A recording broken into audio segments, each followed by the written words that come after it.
And as the work year nears its end, managers and leaders are doing their annual performance reviews. And that's the time where leaders will take stock of the workplace culture and the environment that they fostered. Joining us with advice on that is Amy Summers. She's author of the upcoming book, Lift, 10 Mentorship Touchpoints to Empower your team and accelerate your career, which you can check out at lifttolead.com. Thank you so much for joining us. It's a perfect time to be talking about this. Everybody's reflecting on the year, but before we get into the advice in your book, I'd just love to understand a little bit about your background and what led you to write the book. Sure, thank you for having me on.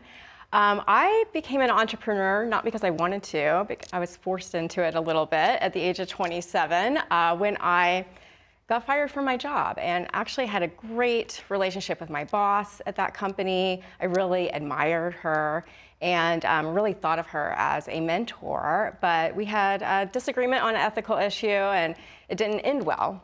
And I think that my story is probably very similar to a lot of people, what they've experienced at workplaces before. You, as an employee, you put your heart and soul into a company and you feel like you're giving it your all, and sometimes the exit is not that great. And so what I took away from that was, well, if I was going to start a company, I was going to make sure that I made sure that my team would never have that feeling. So I've always led with a mentorship approach. And so the book, Lift, is all about how to lead with that mentorship approach versus just managing people. Because I think we get caught up in like how we have to control and command and rules, and it's not human-centric. And so this is a human-centric way of leading in Lift. I love that on so many angles because I think so many people having experienced either being firing or having a difficult time at work, and you're kind of using that as the motivation to help spread, what is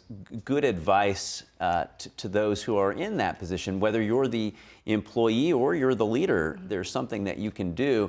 But I want to zero in on this thing that you identify in your book called the appreciation gap.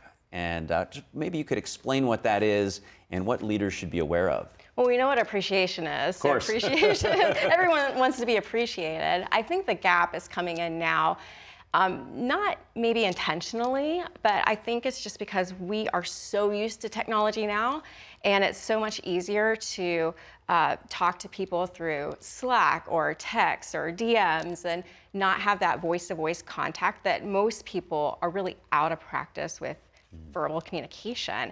And that verbal communication really provides a different layer to the relationship. And if you're not intentionally doing that now, because it's so easy to not do that, we're missing that piece of it. So I think people don't feel appreciated, they don't feel seen, they don't feel heard, because we're using our devices to connect. I mean, even sometimes my mother will text me and say, "Can I call you?" I'm like, just call me. May I call? We don't have to schedule everything. Right. Yeah, that sort of organic nature to life has sort of gone away, because why call when I should confirm if I can call? Right. And you bring up a really interesting point, because you're one of the leaders in how to transition to a more remote style of work. And you're saying, though, that even with remote work, that you still need to reach out and have person-to-person communication. Yes, I think that most companies, managers, leaders, they're doing the remote work. They probably figured it out logistically with their people. But I would say in general, we haven't figured out the relationship side of it. And if workers are working remotely and they enjoy it, they can still feel very disengaged if they're not being incorporated into some kind of human relationship. It was easy when we were all at the office, because you're just running into people all day. I mean, it just happened organically. But now that we're not in physical settings, or even if you're in a hybrid, work environment, the key leaders may not all be there at the same time. So you're really not learning from others like we used to do in the old-fashioned or the old school way of going to the office. And now leaders have to be super intentional about mentoring their up-and-coming talent. Well, let's talk about sort of maybe what might be a remote sort of work environment. You've got people in various football cities around the country, and the leader says, well, I bring everybody together once in January, it's done. But you're actually saying kind of the opposite. You're saying it's not about these big tentpole moments. It's about what you're calling kind of like these small habits. So can you kind of go into why that's important and what that looks like? Right. I mean, it can be as simple as just having an unscheduled phone call. Just calling someone up. When I call my team, sometimes they think they're in trouble because they're not used to it. They're like, why are you calling me? It's just because I want you to hear my voice. I want you to know how much I appreciate you. And that doesn't always come through in an emoji or a DM. We're so used to it now. I mean, people, they just get those all the time. So going back to some of those old school communication tactics, writing a handwritten note to someone and giving that to them this month because we are coming at the end of the year. People save that. They save cards. They don't save emails and texts. And when you look at that later and you see someone's handwriting, that's going to bring back a certain feeling and memory and appreciation that a text and a DM just can't do. So let's take that concept and apply it to what leaders, oftentimes the reason they don't do this is because they feel overwhelmed, busy, and delegation is something that can really help a leader to take control of the bigger body of work. So what tips might you have for delegation, and how might that communication style translate in the delegation process? Delegation has always been my hardest thing to master, and I still haven't mastered it. I'm constantly telling myself I have to delegate. And I think when I speak to a lot of leaders, they feel the same way. So one of the things that I do, and one of the touch points in my book that I go into is called MSH delegation. So make success happen. Just look at your to-do list, what's been sitting on there for a really long time that you haven't gotten to for whatever reason, and push it off to a team member. Just say, hey, I'm gonna have you do this. It's been sitting with me too long.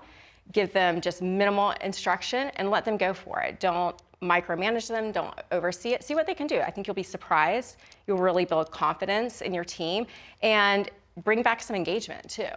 And Amy, just as we finish up, tell us a little bit more about the book, who it's for, and how it can help them. Well, Lift is for anybody that's really looking to lead with a human relationship approach. They want to have that back into their leadership style. They're done with the command and control, and they don't like that. I say that you can be a leader at any stage of your career. You don't have to wait until you're a boss or a manager, and you can also be a mentor at any stage in your career. And this book are my touch points. I have 10 touch points in there to help you be mindful of that every day when you're working with people. And remember that we are working with people, that mentorship is as simple as saying, I'm in a relationship with you at work. And because we do spend so many hours at work, these people that we work with are really part of our family, if you think about it. I love that. It's so true, right? You sometimes spend more time with your coworkers than your own family, at least Monday through Friday or whatever your work cadence is. So such timely and important advice. Amy Summers, so great for you to come in. And the book, again, is Lift, but it doesn't come out until February. So if you want to get a preview of it, go to lifttolead.com where you can see some of the advice there. So thank you so much for coming in, Amy. Thank you for having me.